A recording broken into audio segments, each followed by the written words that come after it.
There is a lot of generational trauma that I was unaware of until I moved out of Hawaii.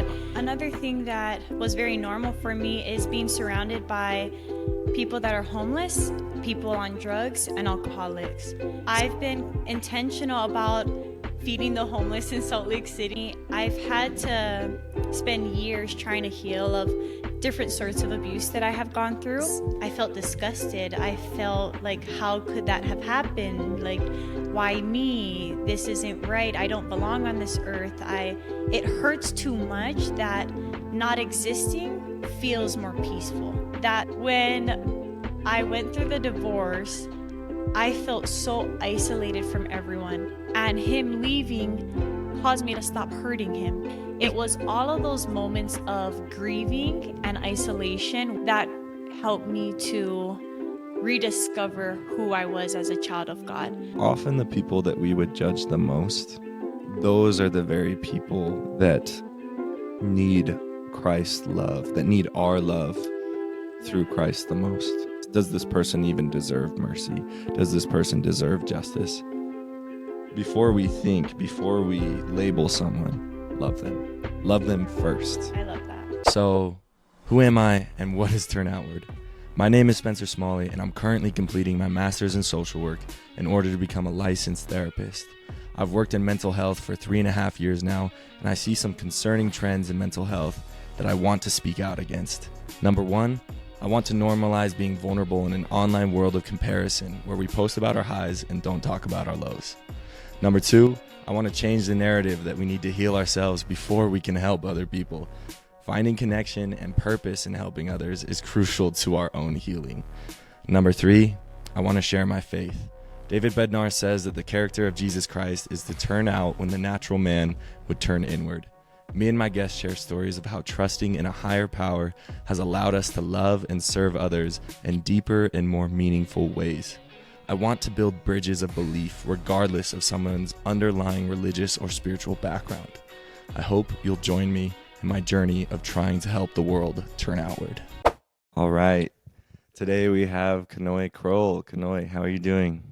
I'm doing good. I'm nervous. I struggle being nervous too as a host, so, but it always works out, and these interviews are always amazing. So thank you so much for being here, for giving your time to us today. Shout out to the Dixon family for allowing us to record this podcast episode in their home. Super grateful for them. So the way that I know Kanoe is we actually work together. We're filming in Draper, so we work together in Draper here in Utah at a place called Autism Solutions. So both of us were working with young elementary age kids on the autism spectrum. Remember, what's the name of our job title? I can't even remember this one. Behavior technicians? Yeah, an RBT. Yeah, I totally spaced that. That's funny. I was like, we were doing ABA therapy, which is behavioral therapy. Mm-hmm. And so kind of helping these kids go throughout their school day, reinforcing positive behaviors and trying to help them learn and replace negative behaviors. Yeah. And so I worked there for about 9 months, and I think you started working there like a year ago last summer or something like that. So it was almost a year coming up for me. Mm-hmm. And it was a good experience. We had a lot of good coworkers, a lot of good friendships. I actually still hang out with Sam. He's in my ward. Not surprised. Yeah. No, awesome. Shout out to Sam. And now Lori is like a second mom to me. She taught me to ride horses. So. Oh yeah. And McKay, if you remember McKay, he's also in our ward. So, which he's still working there. So, but yeah, that's a little bit about how I know Kanoe. Kanoe, tell us a little bit about yourself, like your background. Help us to get to know you a little bit. So I'm from Hawaii. I moved here end of 2020 off of Personal Revelation. So I'm still a behavior technician. I moved companies, and I am passionate about the job because I struggled a lot with behavior because of my background. I have a lot of trauma in my background. And so I love the gospel. I love therapy because both hand in hand have helped me to become the person I am today. So. Awesome. So I'm curious. I want to hear more about what it was like growing up in Hawaii because I've been to Hawaii twice, and a lot of people have like very preconceived notions about what Hawaii is and what it's like. Um, there's actually, from what I've learned watching different YouTube videos and talking to people that are from there, there's some unique challenges that come from growing up in Hawaii. So, Yeah. what was your experience like growing up there? So there is a lot of generational trauma that I was unaware of until I moved out of Hawaii. Um, the difference that I noticed between the lifestyle in Hawaii compared to the lifestyle outside of Hawaii is parents in Hawaii don't take the time to sit and communicate with their children when they mess up, when they want them to do better or be better. Discipline is shown through abuse. And I don't mean to say that lightly, but there is screaming, there is yelling, there is hitting, and that's pretty common. So common that I had never considered myself someone that was abused until I got out of that environment and noticed issues that I had compared to people that had never experienced life like I had. So, No, that's really interesting. As someone who's studied a little bit about history and then knows, of course, about generational trauma, you look at like the history of Hawaii itself, right? yeah. Basically being occupied by the U.S., kind of being, Mm-hmm. a people that were pretty much had their culture kind of taken from them. There was Yeah. a lot of native Hawaiians that were killed because of things like disease. Yeah. Um, and so I think just kind of this progressive, like kind of feeling progressively kind of feeling disconnected from their culture and kind of having it overrun by the tourist industry and all these different factors to the point where even like nowadays like there's more Hawaiians like living outside of Yeah. Hawaii like in the mainland than there are in Hawaii now, and a lot of that's from different factors. um one of which could be generational trauma and abuse, but also just, financial Yeah. stuff. Like Cost of living. cost of living is just, insane. And there have been some certain things like, uh, they've tried to provide like federal housing, and like homesteads Mm-hmm. for Native Hawaiians, but like there's like a really long waiting list for that kind of Yeah, that's stuff. true. And so, um, yeah, there's just a lot of difficulties that I think Native Hawaiians face, and that does like generation across generation. Yeah, well, on top of that, another thing that was very normal for me is being surrounded by people that are homeless, people on drugs, and alcoholics. So that was a cultural shock to step out of that environment and come to a place like Utah where it's pretty uncommon to see people on drugs everywhere or drinking everywhere. And so for me, it was a positive experience to change that. So, Yeah, I was watching a documentary on homelessness in Hawaii, mhm. and a lot of people move to Hawaii specifically from the mainland because if you're going to be homeless, why not Yeah. be homeless in Yeah. paradise? Right? And so there's a lot of people just like setting up tents on the beach. Mhm. And when I was in Kauai, like we were staying on a specific beach, and there were just like, you'd see these homeless people that would just kind of like set up camp. And Yeah. then, we literally witnessed like this homeless lady being kicked out of this specific beach by the police. And there's a lot of fighting and yelling and cussing and all these things going on. But it's like they go to one place, they set up camp, and then they get kicked out, and then they move to Mhm. a different place. Um, and so it's kind of like, it is a tough lifestyle, you Yeah. know. Um, but because because of their circumstances, they figure I might as well do it here than do it, in Yeah. Utah, for example, where I have to, face winter for 6 months out of Yeah. the year. Yeah. So, There's actually a homeless man that I took in the winter because I felt so bad. It was like 20 degrees, and he was in Salt Lake City under some blankets, and I told him I don't know if it's the spirit or if I just feel really bad, but do you want to come home with me?" And I Wow. packed up his wheelchair and brought him into my car and took him home for the day. Okay, but I was moving from my place in Provo to Draper, and so I took him to the empty house in Provo. And then I Oh, let him okay. shower. I brought like stuff for him to eat and So that things. was around the time I helped you move? Yeah. Yeah. Wow. I never knew that. Yeah. That's And cool. then I picked him back up and dropped him off at a train station after. Mhm. So, And so you've had a lot of experiences, obviously, with people experiencing homelessness. mhm. How has that influenced kind of what you're doing now, doing today?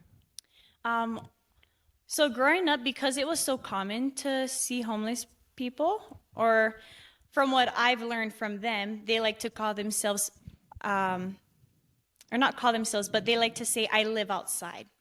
Like, not everyone likes to be called homeless because some of them do find that as their home. Um, but it's really allowed me to see everyone as children of God and everyone for what they're going through and not for what they're struggling with. I feel like it's really easy to judge people, but when you kind of step down from where you are and go to the depths of like seeing people in their pain and how did they get there, what have they been through, you just open up your heart with so much love. And so I've been intentional about feeding the homeless in Salt Lake City. I've done that a handful of times. And yeah, I enjoy it. So, Yeah. And so for anyone listening, you can actually find Kanoe on Instagram. Is it okay if I do a little yeah. plug for you? So her Instagram handle is Faithfilled Kanoe, and she has a bunch of videos up of her going and doing this, providing meals for homeless um, members of Salt Lake. And she has a lot of videos where she'll kind of film herself, like having interactions with these people, talking to them, getting to know them. And I was really inspired watching these videos because I remember it was like my freshman year at BYU, and I was trying to impress this girl that I was taking on a date. And I was like, why don't we go give out peanut butter jelly sandwiches to people Oh. in downtown Salt Lake? And I thought it was going to be like this super wholesome, positive experience. But like the majority of the people actually turned us down. And so I don't know if maybe I just had that experience because my intentions were to impress a girl rather than to like actually, do good and help someone. But that kind of like, some people were like, no, I don't want peanut butter. Like there was this one guy that he was like, what kind of jam does it have? Is it like crunchy peanut butter? And I was like, how are you being this picky? Like it's food, you know? But it was just kind of funny. And that experience for me was like a little off putting because I expected it to like go so well and people were going to be so happy and all these things. Um, and so like I haven't actually gone and done that since then. So like, I don't know. I've talked about on podcasts before is like if you initially have like a bad experience with something, like don't let that define Yeah. like your actions from then on forward. Have you had like some of those experiences while doing that where it's like a little awkward or like doesn't go how you expected? Yeah, and it was recorded and I had posted it because I thought it was hilarious. But one of the women who I had given food to, she's like, "Ew, I hate applesauce." And it just gave me a good laugh, but you just still have so much love for them because you can see that they're human too. They have dislikes. They're not gonna value everything the same way that we value everything. And so, or value things the same way that we do. Okay, cut that part out, okay? Oh my Yeah. God. No, yeah. And I think like the natural man tendency in us would be to say like how can you be in your situation and like be so ungrateful, like you should just be grateful for anything. And I think when it comes to going about and doing good, we can often have expectations of how other people should react to us. Yeah. It's like if I'm going to get out of my comfort zone and to turn outward and help you in this way, you should receive it well. We attach expectations to other people. And so I think learning to lose those expectations and do good for the sake of doing good, not because, people are always going to react super well to us. Yeah. I heard a quote the other day. It was actually an institute on Wednesday night. The institute teacher said Jesus went about doing good his entire life, and he ended up getting killed. Yeah. And so learning to do good in spite of other people's reactions, I think is really cool. I don't know if that's been something that you've had to learn along the way, or Well, one thing that stood out to me as you were talking about this is that what that does is that gives them back their agency. For me, I've had to spend years trying to heal of different sorts of abuse that I have gone through. And what I learned through the process of healing is that just because we change, it doesn't mean that the person that hurt us will change. Just because we have a new perspective doesn't mean that we can expect the same result from the one that caused trauma. And so it really just places agency back in their hands and in our hands, and allows us to remember that God wants us to choose how we will live. And if we can live the best that we can and still allow other people to make choices for themselves, and just, you don't have to respect it, but just accept it, then it just helps you to grow as a person and draws you closer to the Savior. I'm so glad you made that point, because as I've been doing my therapy internship, I've worked with a lot of clients where they'll say things like, these sessions have really helped me, and I feel like I've made a lot of positive changes in my life. I've gotten sober, or I've learned how to control my emotions better so I don't fight with my spouse anymore, or whatever it may be. And they'll say, but my wife is still the same, or my mom is still the same, or my dad is still the same. And so I think oftentimes when we do make these big strides in self-improvement, there is that expectation of everyone else in my life needs to come with me. Like, as I progress, like, you should also be at my level doing everything that I'm doing, And yeah, I think just learning to let go of expectations generally. Yeah, and actually, as you spoke a little more on that, what came to mind is I did experience rejection, and the opposite of what I was hoping for while going through my healing process. So the way that I was able to heal from years of trauma was talking about it. In my Hawaiian culture, one thing we're not able to do is really communicate our emotions.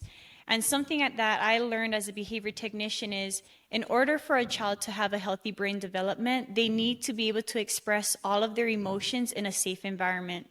And so when I reflected on my past, we weren't allowed to cry. We cry, that's going to upset our parents to hit us again. You want to cry? I'll give you a reason to cry. We weren't allowed to be angry because that showed disrespect. That was an easy, backhand. And so we, as children in Hawaii, we had to learn to, or I'll speak for in my home because maybe others are different, but it was common. But in my home, I felt like I wasn't able to have a safe environment to feel and express all the things that my little mind and my little body needed to, without putting myself into some sort of danger. And so when I started speaking up about it as an adult, that caused me to become an outcast to my family, which was hard. That caused most of my siblings for a time to not talk to me, which I was going through my divorce at that time. So it was very isolating, and it really tested my faith, but also humbled me enough to grow stronger in my faith. No, as you were talking, I was thinking about how oftentimes when the expression of emotions is discouraged among kids, it teaches us to suppress those emotions. And so you've mentioned you've experienced a few things like physical abuse, maybe emotional as well. And so you kind of became this person that was very afraid to show emotion, right? Because Mm-hmm. showing emotion meant danger. Mm-hmm. So how did you transition into that adult that you're talking about that was willing to be vulnerable, willing to open up, and willing to speak out? It had to start with acknowledging or just becoming self aware. And I didn't, like I said, I didn't know I was abused. So I would have never changed. But the thing that really helped me was going on my mission. On my mission was where my underlying issues started to surface. I started having conflict with companions and wasn't able to just sit and say, hey, sister, I don't appreciate this. Hey, can we try this? Instead, because I wasn't taught to talk out my emotions, we were taught to hit, we were taught to fight, we were taught to hide our emotions. So obviously, I'm not going to hit a sister. So what I would do is I would bottle it up until my body would become so anxious that I would start hyperventilating to the point of passing out. And that happened so frequently, which made me realize I had anger issues now, communication issues, anxiety. And so that was the first time that I was introduced to therapy, was my mission president saying, hey, I think you need to get some help. And so in therapy, that was the first time in my life that I was able to talk about what I went through and see that that wasn't normal. That wasn't right. No, I was thinking, like, with childhood trauma, it's pretty normal that people develop that suppression of emotion. There's really two different ways that people can go with it, and I like to view it through the lens of attachment theory. So there's either like anxious attachment or there's avoidant attachment, right? So with anxious attachment, like you often fear abandonment. So Yep. like if you had like a parent that left as a child, or if you had a parent that withdrew love, or withdrew themselves emotionally, or did certain things, then you learn to be afraid that doing certain things would cause you to lose love, Yeah. right? With avoidant is kind of like what you were talking about, where showing emotion meant danger, right? And so when you feel triggered emotionally, you learn to kind of shut down and stonewall and to not show any emotion. And I see this very common with men in relationships. Like when their partner criticizes them, they tend to stonewall and to shut down emotionally and to withdraw and distance themselves. Yeah. And a lot of women in these kind of dynamics, they have more anxious attachment, where they will, because they're so anxious about being abandoned, they do anything to get an emotional reaction, because if he's not talking to me, that means he's going to leave me, or that means he's going to abandon me. And so they kind of double down on doing anything to get an emotional rise out of their partner, right? And so for them, even fighting is better than silence. You know what I mean? And so, you know, I have a lot of male clients where they will suppress and push down their emotions and just be these emotionally numb, emotionless people until eventually they snap, Yeah. right? And that's when like a domestic violence charge happens, and all of a sudden that bubble just bursts, or their balloon pops, or whatever analogy we want to use here, and they're no longer able to suppress those emotions in a healthy way. Or in your case, like your body, just holding it in Yeah. so long, you didn't have like An outlet. an outlet for it, and so your body just kind of like collapsed, right? Yeah. And so learning about these things, learning about how our trauma affects our behavior, allows us to have healthier relationships. And I was interviewing my friend Dallin, and we were talking about there are a lot of people where they feel super motivated to just like, I'm going to work out, I'm going to work really hard and be successful, and I'm not going to talk about emotions or the past. Um, but the thing is that human relationships are not like work. They're not like going to the gym, you know, because a Yeah. lot of things in life are like going to the gym, right? It's about Mm-hmm. showing up, it's about Yeah. being consistent, it's about working hard, right? And human relationships are a little more than just like consistency is a big thing, right? Putting effort and hard work. There are some parallels, but when you don't understand a pattern of behavior that was shown to you as a kid and you don't understand certain things that trigger you emotionally, How you would you tend change it? to it dramatically impacts the relationship Yeah. dynamic. And you know what's interesting is that one thing that I learned, I believe his name is Gaber Mattel. Have you heard of him? Yeah, Gabe? Gabe? Gabor? Gabor Mate or something like Yeah, that. something like I don't that. know how to pronounce his first name, but One thing he had mentioned is trauma is not what happens to us, it's what happens inside of us after something happens to us. So, two people can go through the same traumatic event and one come out perfectly fine and the other traumatized. And so, for me, physical abuse was not traumatizing for me because that was normal for me. What was traumatizing was experiencing sexual assault, verbal abuse, emotional abuse. And that happened more so in my adult life. The physical abuse affected every aspect of my life, but that wasn't trauma for me. And then the other part was having a parent that was addicted to drugs, wasn't there to raise us. And so I did have that wound of abandonment and anxious attachment. So, and it is important to note that a lot of people can be what's known as a ambivalent mm-hmm, attachment, which is kind of like a mix between of both. anxious and avoidant. So some people think, well, like sometimes I do both of those. Like Yeah. sometimes I'm more anxious and sometimes I shut down emotionally. I definitely find myself, sometimes doing both at times. All of us kind of switch back and forth between time periods of being more anxious, time periods of being more avoidant, and even time periods of being more secure Yeah. in our attachment, right? Where we don't necessarily have those patterns of behavior. Yeah.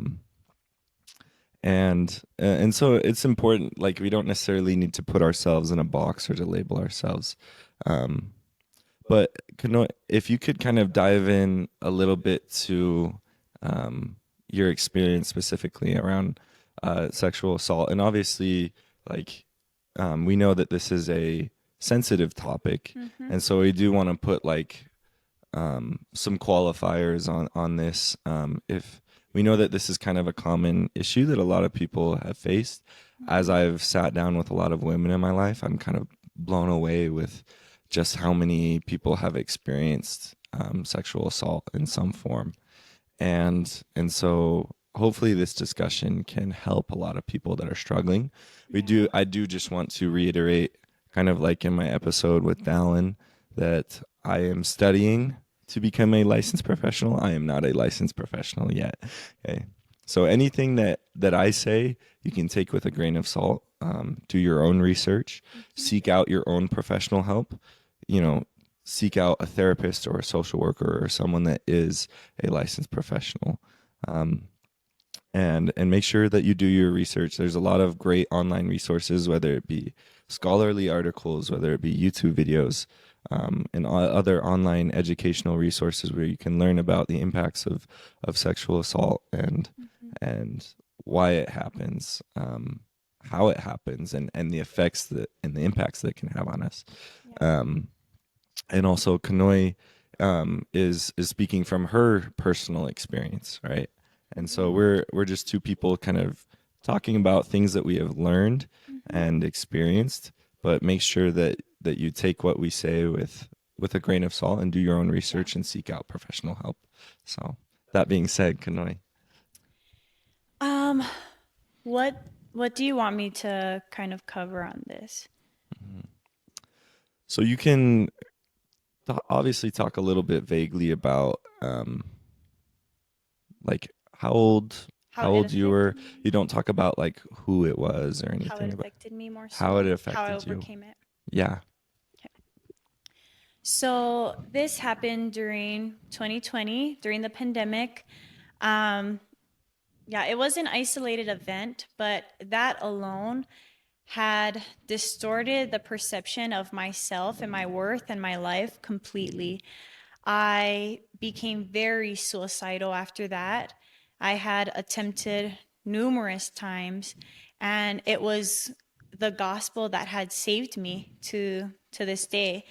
There was a time after it happened, shortly after it happened, that I had walked over to an overpass near my house and I was ready to jump. I felt, and the reason that my mind went to that was because I felt disgusted. I felt like, how could that have happened? Like, why me? This isn't right. I don't belong on this earth. It hurts too much that not existing feels more peaceful. That's what I was processing. On top of having people who I loved, other family members, not choosing to support me in that time when I felt like I desperately needed it. And so I just recall standing by the ledge, and right before I was going to jump, I had a clear image of my future children and my future husband in the temple. I don't want to cry. But that image saved my life time and time again, that my time on earth is not done just because something really bad happened. I can overcome it because of Christ. And there's a scripture in the Bible that says something along the lines of how the degree to what we experience on earth is has no comparison to the glory that we will to the glory that we will experience in the next life if we can just but endure. And so it took a lot of that enduring, because I continued to suffer. I continued to feel that pain and that weight. But over time and through the years, with therapy, with the gospel, I don't think therapy alone would have healed me. It really took the gospel as well, because as Jesus has said, he is the master healer. I was able to heal. So. I've spoken about this with previous podcast guests, but sometimes we get into the emotional part of our brains. And so this is kind of like the amygdala. That's the part of our brain known for processing fear and other emotions. And then there's like the top part of our brain, which is the prefrontal cortex. And that's the part of our brain that is a little more rational, that is able to set goals, make plans, and it's able to gauge consequences of our actions. So when we're in a highly emotional state, we are completely out of that front part of our brain, and we are down in like the lower part of our brain. We're in the fear-based part of our brain, and we start to commit thinking errors such as, it will always be this way, or this will never happen, right? It's very much all or nothing thinking, which is known as a cognitive bias, right? And it's difficult because people that have experienced a lot of trauma, they kind of learn to live in those places of Survival fear. mode. Yeah, we're constantly on fight or flight. We're in survival mode because based on certain things that happen in your environment, like you always had to be a little bit anxious. You always had to look out to, am I going to be safe? Am I going to be okay? Right? Yeah. And the way that impacts us as adults is we grow up and we start to think like, oh, well, this didn't go right, or something that happened to me doesn't make sense in a way. And so that must mean that I'm just not okay on a fundamental level, right? And so we begin to interpret certain things of, why does this keep happening? We start to engage in that all or nothing thinking, right?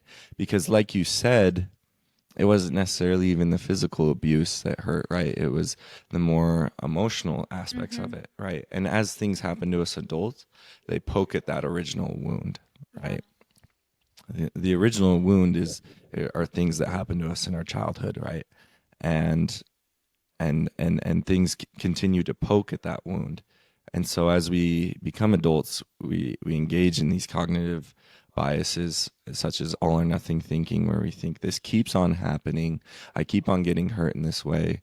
You know, I keep pushing people away from me. Bad things keep happening to me. It must be because I am not enough.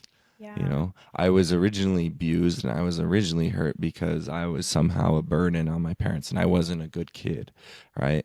And then this person hurt me or this person attacked me or assaulted me because I don't have enough worth or I'm just not good enough. Yeah, and what tends to happen, like just from what I've experienced and what I've noticed, is when people get into that mindset of not understanding their worth, addictions are likely to happen. There was this speaker that I was listening to, but he had mentioned that addictions are formed in isolation and connection is the way to heal. And so when I was able to talk about it publicly, I had used my platform to talk about mental health and my trauma and the gospel. I was able to connect to so many people that had also been abused physically, sexually. And so, although there was that pain of losing relationships with family members, I was able to gain new connections that were actually helping me to heal from what pains happened because of family. So, Mm-hmm. and I had fallen into addiction myself. Like, I didn't just step down that ledge and was good. I suffered. I became addicted to porn. I became addicted to sex. And it wasn't because I wasn't chasing the sex just because I wanted the sex. I was running away from pain. I was escaping. And so it really took learning my worth. And that never came until going through my divorce. So unfortunately, a lot more harder things had to happen before I was able to find myself in God and realize, like, I'm done running. I'm going to stay firm in the gospel. I'm going to work on myself. I'm going to heal so that my future children, my future spouse, my future self can just live life happily and stop suffering in this way that I have been. So, Mm-hmm. yeah. And I've spoken about this in previous interviews. I love what you said that the cure to addiction is connection. Mm-hmm. I had a wonderful interview with my friend Kate in episode 15, where I opened up about my experience with addiction to pornography as well. And, you know, I, I had an interview that isn't out yet, that hopefully will be out in the next couple weeks with my friend Eddie. And we talked about how, especially in the church, it's like it's okay to say, I used to struggle with this thing as long as we speak about it like, oh, that was a before the mission type Yeah. thing. Or, you know, a return missionary me would never do that sort of thing. And so for a while, it was really hard for me to open up about the fact that I was still struggling with pornography after my mission. You know, because there were a lot of people that knew me on the mission, and I was a good missionary. Like I was a really spiritual person as a missionary, and being opening up and being vulnerable about that was really difficult because I was afraid of how people would see me, that Yeah. they, you know, would be disappointed and think like, how could Elder Smalley like fall into that sort of thing? And so oftentimes we do fear judgment, and that fear of judgment keeps us from building that connection. And you know, since having those podcast episodes where I've kind of opened up about things, I have noticed like, you know, there are a few people that look at me a little bit differently, and learning to just be like, hey, that's okay.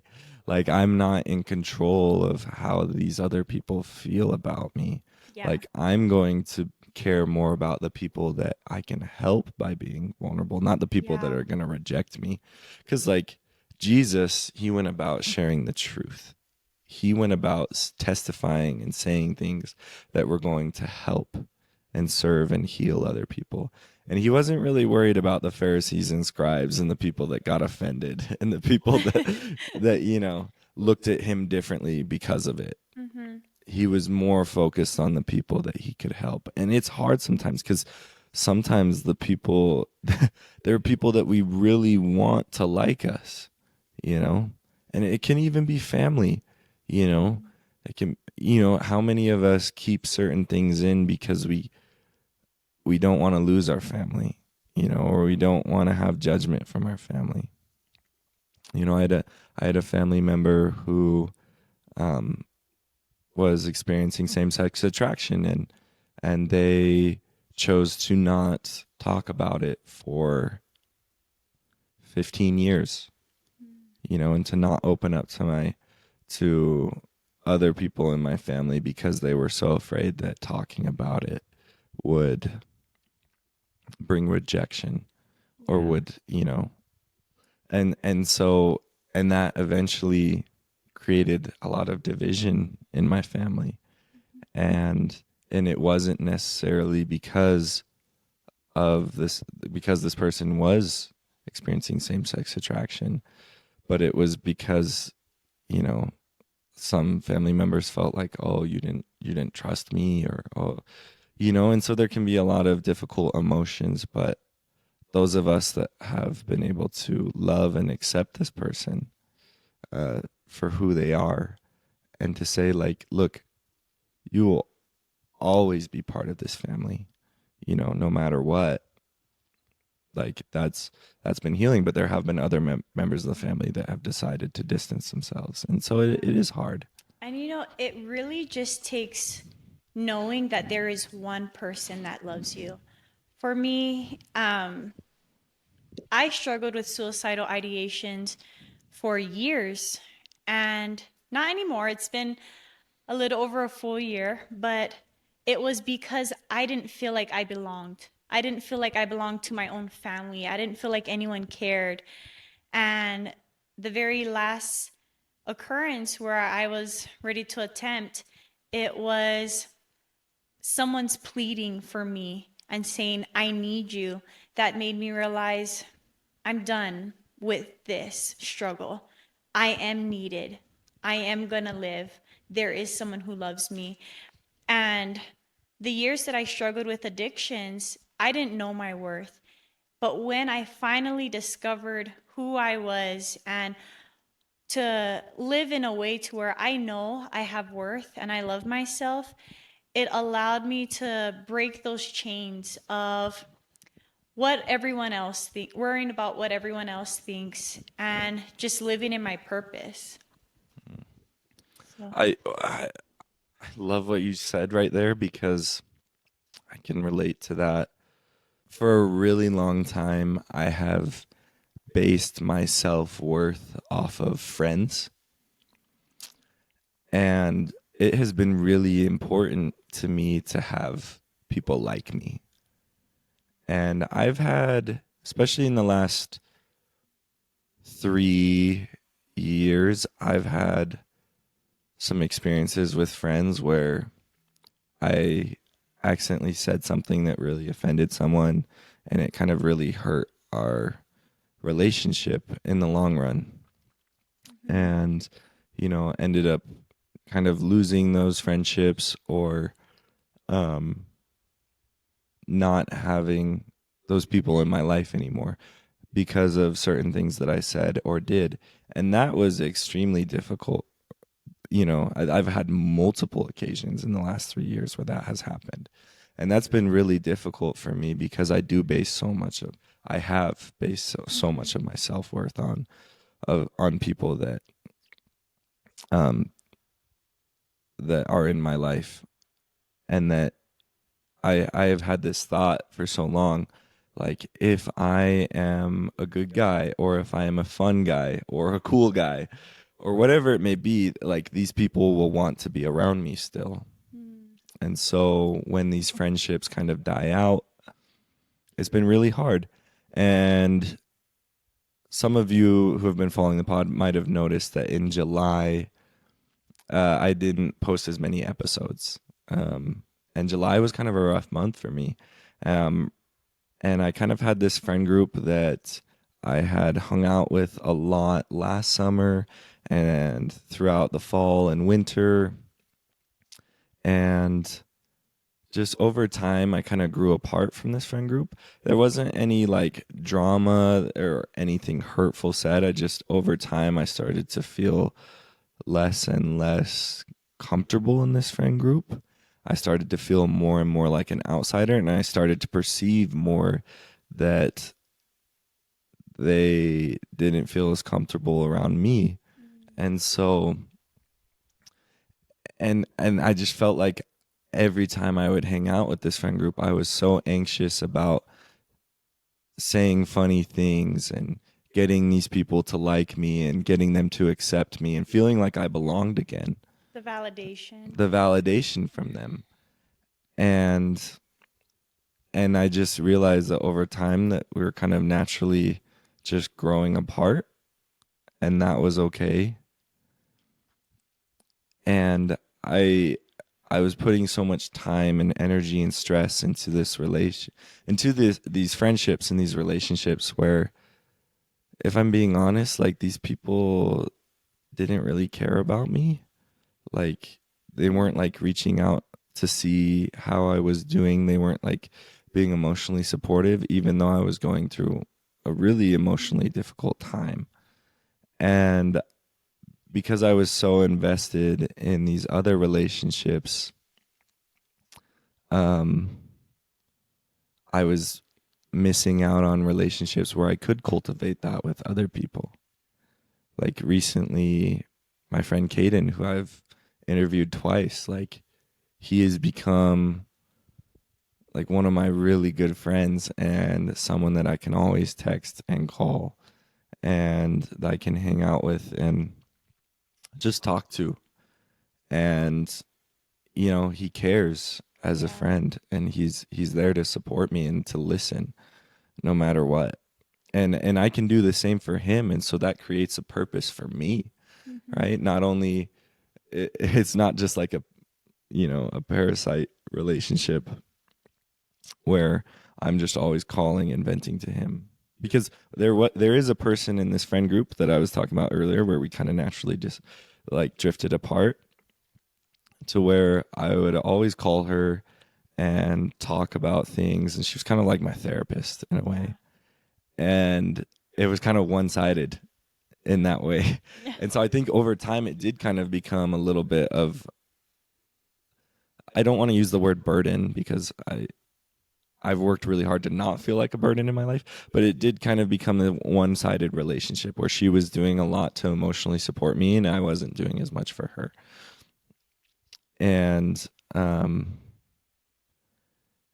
whereas in my relationship with Caden, it's like both of us can mutually support one another and it's beneficial for both of us.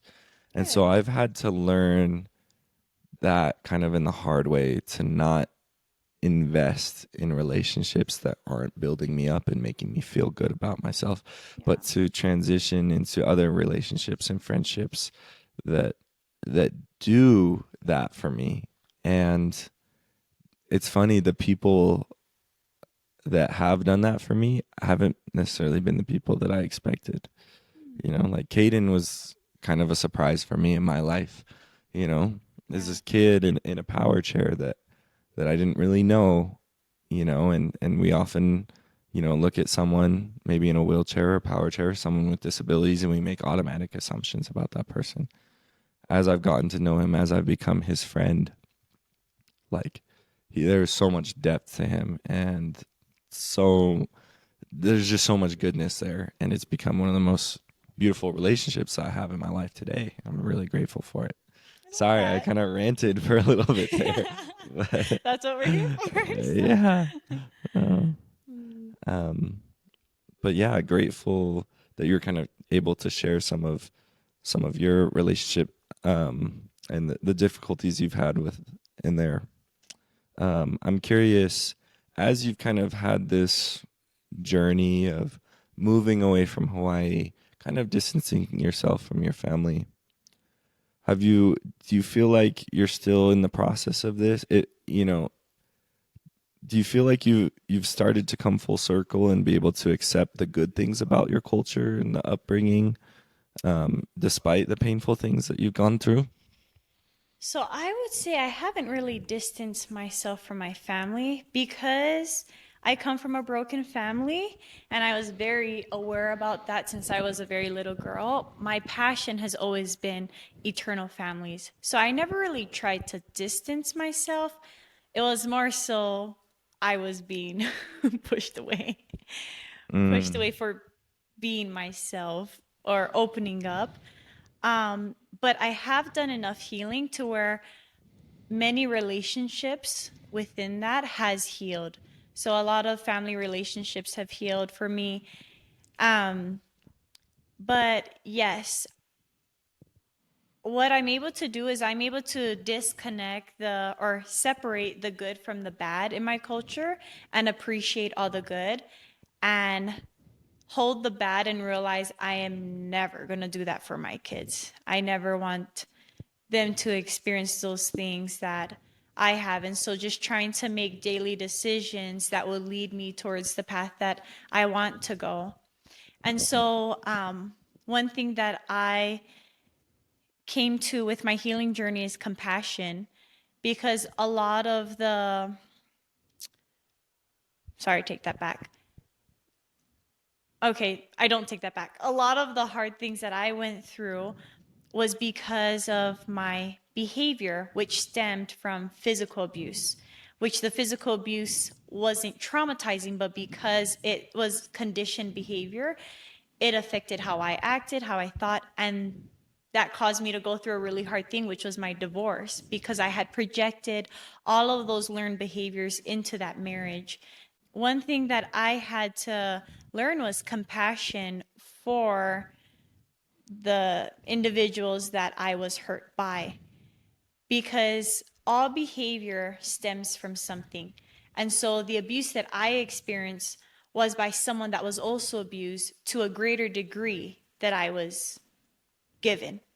And so when I was able to turn the tables around with Christ like eyes and look towards the person that I had felt traumatized by, and realize that they are a child of God who did their best to be the best they can be, but their best was still a little hurtful because that was what they grew up in, then I was able to have more love, which allowed me to have more healing because forgiveness is essential to heal from abuse. no, I love that. Um, there's a YouTuber that I really like. His name's Sam Potter, and he's a white guy that grew up in Kauai. So he's a haole. Am I saying that right? Yeah. Haole? Yeah. Um, but he shares a lot about Hawaiian culture and kind of his experience growing up there as kind of as a haole. It's a really interesting perspective, but he tries to kind of introduce the outside world to Hawaiian culture. Um, and he talks about certain things like mana, Power. yeah, and specifically like aina, I think. Land. Land, yeah. And so the concept of mana is like it's kind of like interconnectedness, if I understand it correctly. It's like you're connected to the land, you're connected to your people. Yep. Um, and I just think that that's such a beautiful concept. Like in Buddhism, there's like a concept of, you know, collective consciousness and how every living being is somehow part of a whole, and so that's kind of compatible with that perspective in Hawaiian culture as well, as like all of us are connected through nature, all of us are connected to each other. um, and one thing I've spoken about on the show is like all of us are connected through suffering, right? And so I think there needs to be a willingness, if we want connection with other people, which connection at the end of the day, we talk a lot about happiness, we talk a lot about prosperity or comfort and all these things. What we really want everything is said and done, we want connection. Mm-hmm. And the way to connection is through suffering. And so if that's you might hear that and think, well, that's not what I wanted to hear. But that there really is beauty in that, because suffering is something that is universal, that every single living thing has to experience, right? Not just humans, like animals, plants, like everything has to struggle. Everything has to work in order to exist and to be alive, but everything also has to depend on something else in order to be alive. Like the grass needs the sun. If it wasn't for Yeah. the sun, like the grass Yeah. wouldn't be here. If it wasn't for the rain, like none of this would be here. Mm-hmm. And so all of us depend on outside forces completely outside of our control. And then turning that into a spiritual component, like all of us depend on God, right? You think of our spirit, like our spirit comes from God, right? Our spiritual DNA is the same as God's, right? And if it wasn't for him, like we wouldn't be here on this earth. We wouldn't be experiencing those things, right? And suffering is something that's powerful because it allows us to be able to understand the perspective of something else, right? But I there's like this YouTube channel, I think it's called like The Dodo or something, but they show like cute little videos of animals that were like wounded or something, and like a kind person like takes it in and like rehabilitates it to health. Like the reason why that page is so popular and why we love watching videos like that is because each of us can relate with the feeling of being down and Yeah. hurt and wounded, right? And so we root for like that little bird that has a broken wing and like isn't going to survive unless if a human helps it, right? We root for it because each of us understands that suffering. We also understand that in order to overcome that suffering, we need help. We rely on someone else to help and heal us. We rely on that connection. That So, makes me think about how social media can be very detrimental to um, our perception of our self-worth, because there is a lot of perfectionism. And people, like you said, the reason that people are obsessed with that Dodo YouTube channel is because we can relate. And when we look on social media at all of these people that only post highlights of their lives or perfectionism or things that aren't even real because of all the edits. I mean, I'm guilty. I edit pictures sometimes, but it isolates people. It makes them feel like I cannot relate, and so I'm not good enough. Am I worth something? And so I like that you brought that up about how connection is very important and we can connect through our hard times. no, I love that you brought social media into that, because like at the end of the day, that is why scrolling on social media and seeing other people's successes is so hard for us, because it's like I can't relate to that. Me as Yeah. like a single person, it's sometimes really hard when people post about their boyfriend or girlfriend or post about them getting engaged, because I'm like I can't relate to that. That's something that I would like to happen or something, but like I can't relate to that experience. And so sometimes it's really difficult to not fall into comparison. It's difficult to not say, what is this person doing that I'm not doing, right? Why was this person able to have a healthy and loving relationship, and what am I doing wrong? And once we start to kind of entertain those thinking patterns, right, it can be really destructive, because once again, we were talking about original wounds, and we were talking about like interpretations such as why does this keep happening. It's like, why do I not have that? What Yeah. about me is wrong? And we start to engage in these negative modes of thinking, and kind of coming full circle now with it, when we get to know God, when we get to know our heavenly Father, he not only takes us out of the amygdala and into the prefrontal cortex to where we're thinking more long term, like, okay, I feel sad now or I feel hopeless right now, but it is unlikely that I will feel this way forever.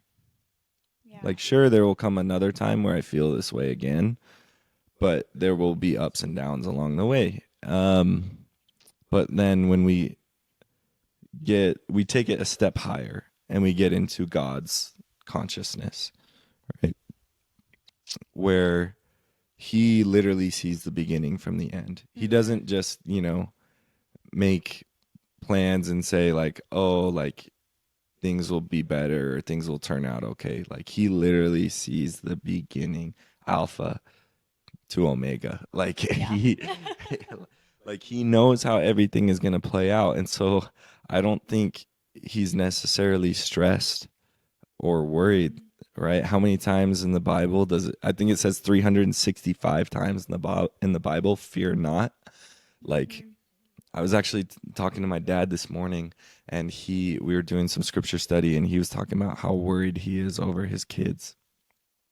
And I kind of got on him a little bit, and I said, Dad, like God has not given us a spirit of fear, but of power and of faith, Yeah. right? And so I think it's a very natural reaction, especially as parents, to like feel To worry extremely about their anxious. Yeah, kids. to worry about their Yeah. kids and to feel extremely anxious, right? And I don't think it's necessarily God's plan for parents to constantly be stressed over the kids. Obviously, there's like that strong instinct to like protect your kids and to like do certain things for them, right? But like to constantly be overwhelmed and worried about things that are outside of our control, I don't think that's God's intention, right?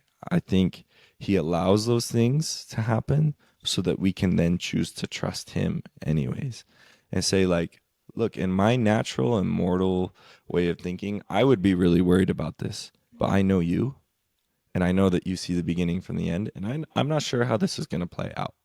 Right? This person in my family that has same-sex attraction, like I don't necessarily know how that works out, but I know that I love them, Mm-hmm.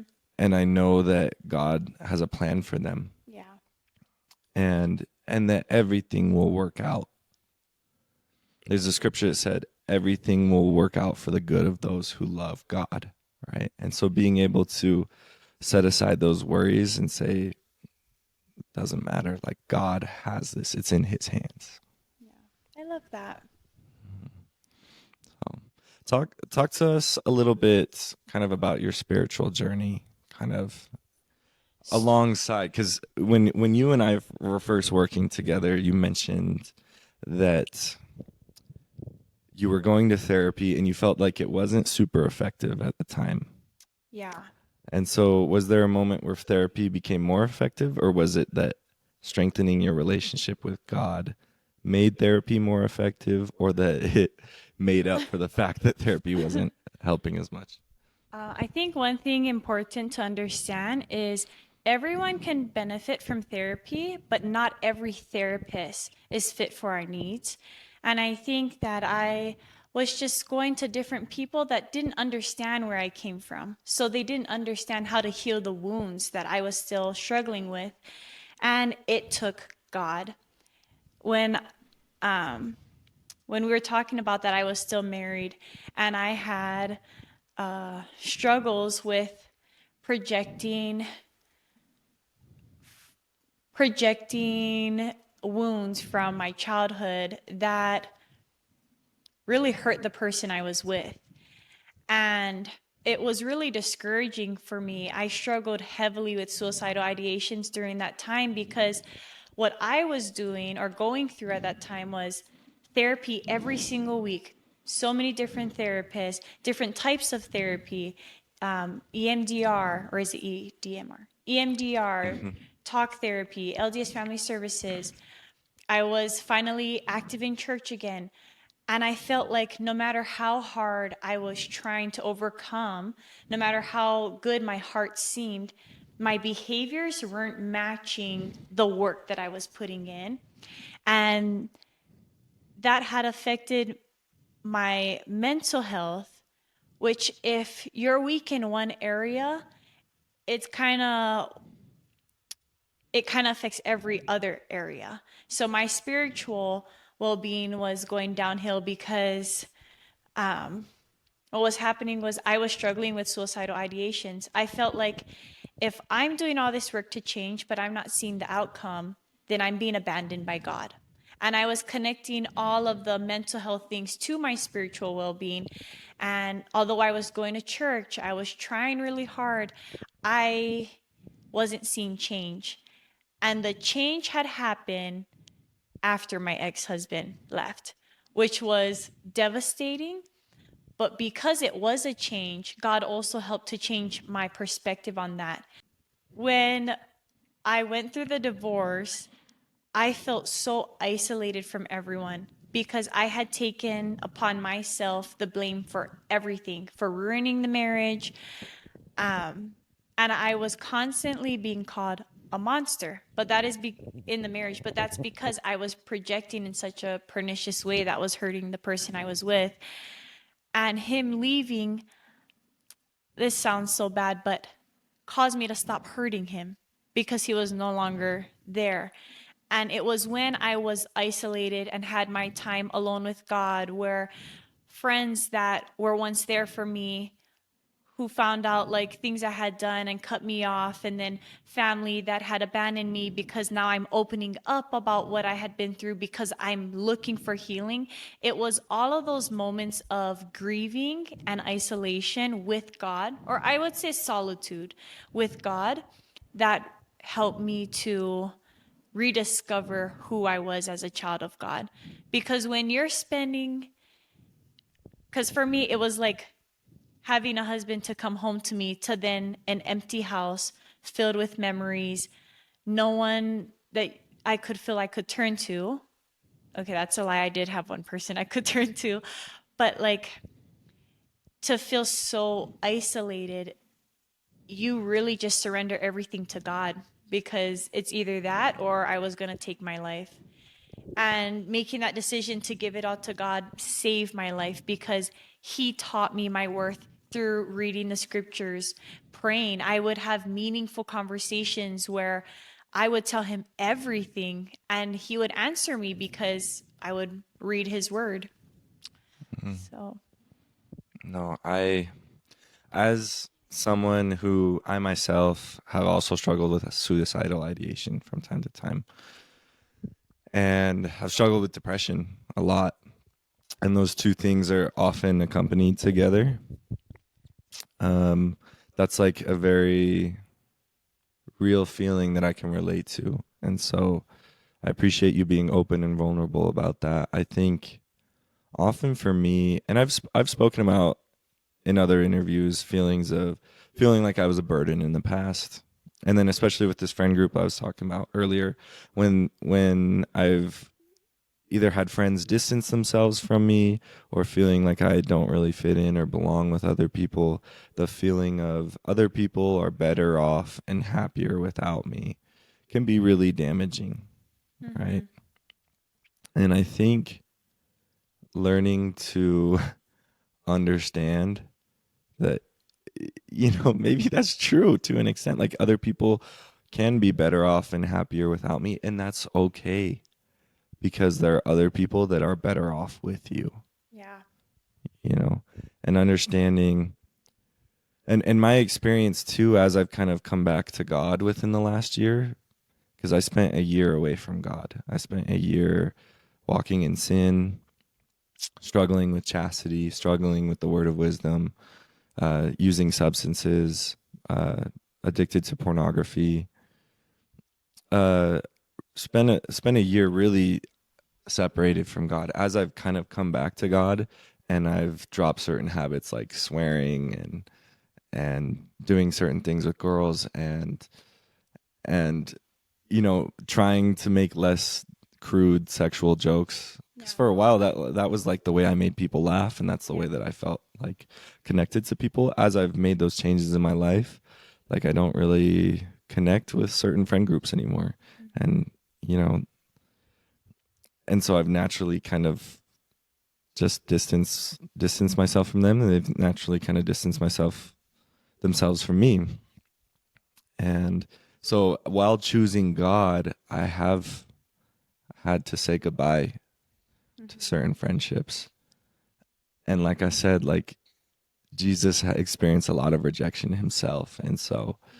learning that if I'm going to follow Jesus and I'm truly going to give my life over to him, like, yes, I'm going to have to sacrifice certain relationships and certain friendships are going to die out and people are going to look at me differently.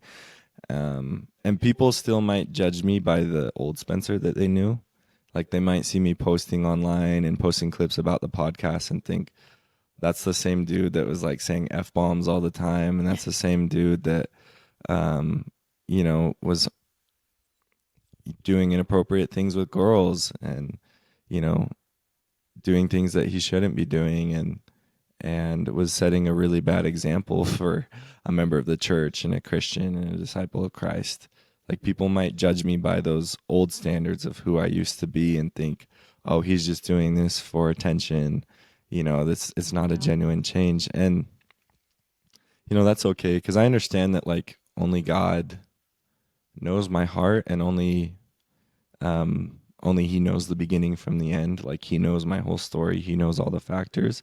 And I will say it just like I said in my interview with Eddie, like I am a sinner. Like I know that Yeah. like I am someone who at times has very much desired the world, has desired sin, has desired things of the flesh.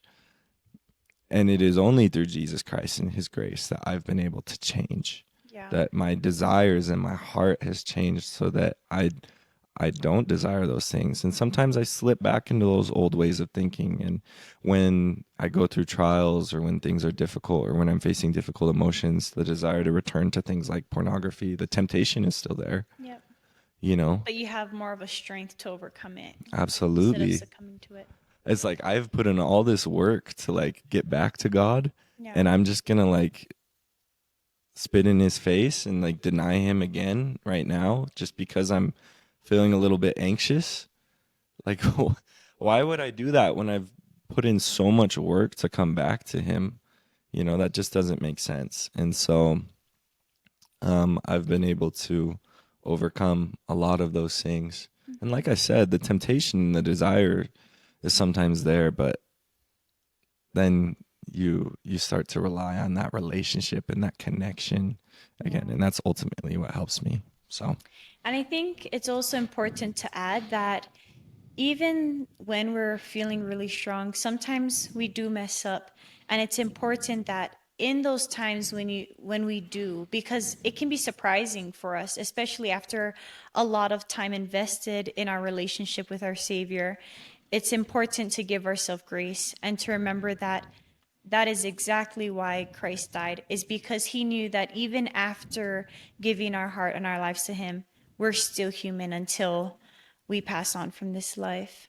So, grace is one of my favorite words that I had to learn to give myself because over the years I struggled with addictions, self harm, harming others, and I don't think I would have made it this far if grace wasn't in my vocabulary or in my life. Because, like you said, we still mess up. We're still imperfect. We're still sinners. But we can always strive to be better.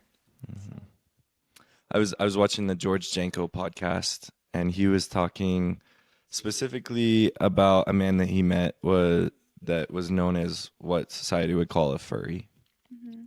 And in this interview, like the people that he was doing the interview with were kind of like, "Oh, this person's a furry," and they were kind of laughing about it. And it's often like a group of people that we like to poke fun at and kind of judge. And I've even done that in the past, like people dressing up like animals and thinking that they're animals. The we would often cast stones at that and judge that and think like these people are completely delusional, like these people like are just ridiculous and annoying and whatever.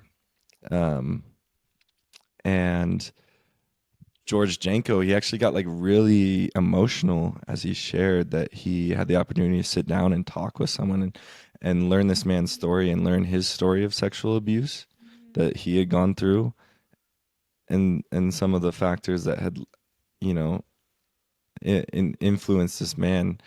And he said that the man actually said, like, God told me that I was going to talk to you today. And he actually ended up having a beautiful spiritual experience and encounter with this person. And so often the people that we would judge the most, that we would say either they're ridiculous, or even people that are the abusers themselves, that we would be so quick to judge and to cast stones at.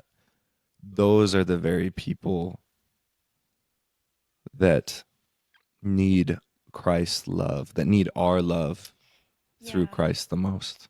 One thing I heard, I think it was a psychologist, she had said, when you see someone who struggles with either addictions or crimes or just bad behaviors, the first thing that you should ask should never be, how could you do that? It should always be, what have you been through? Because when we can look at what that person has been through, we realize that they aren't monsters. They are children of God who are traumatized and didn't know where to turn to find that healing. And they are just projecting their suffering, causing more suffering. But yeah.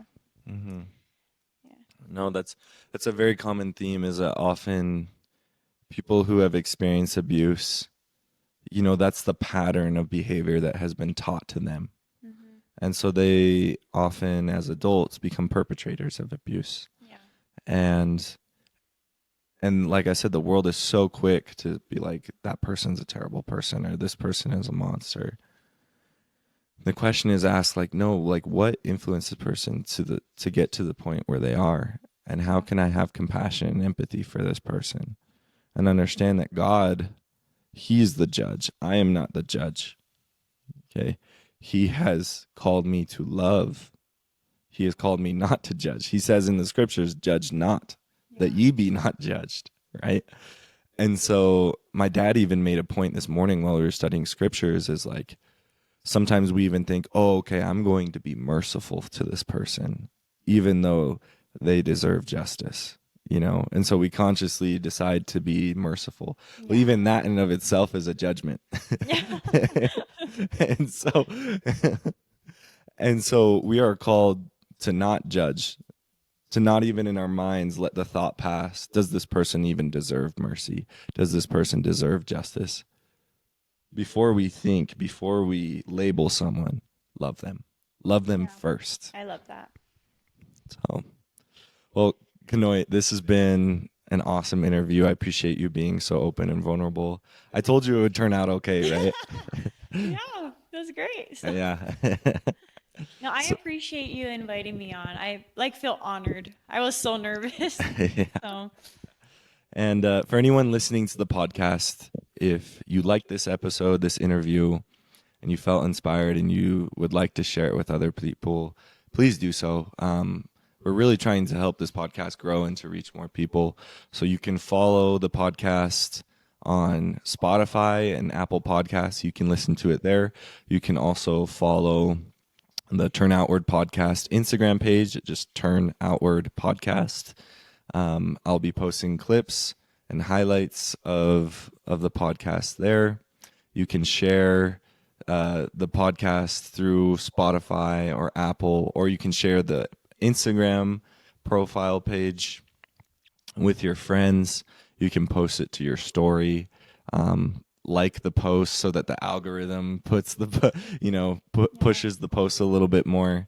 I really believe that this message of Turn Outward can help heal the world and can reach so many people. And I'm so grateful for even the people that I've been able to influence so far. So if you're listening to this point, thank you for being here, and I appreciate you. And Kanoy, thank you again for your time. It's been a pleasure to interview you.